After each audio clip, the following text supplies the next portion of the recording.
just it depends on the furnace, depends on temperatures outside, what the gas pressure is. So you're checking the gas pressure and Yeah, so this is just for the temperature in the ducts. Most of the time you want at least anywhere from like 40 to like somewhere like 60 or 70 degree difference between the supply and return.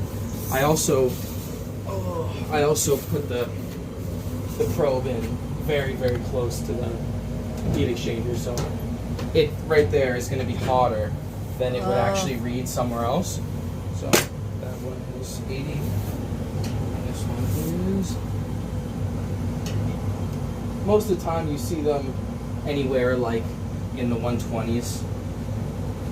That's probably going to be like 120 something. oh, so that's the purpose of the white hole, something like that? Yeah, that's For what the those are for. checking of temperature? Okay. Good thing I'm watching now. Yeah. At least I have an idea. Yeah. All good. Is done on checking.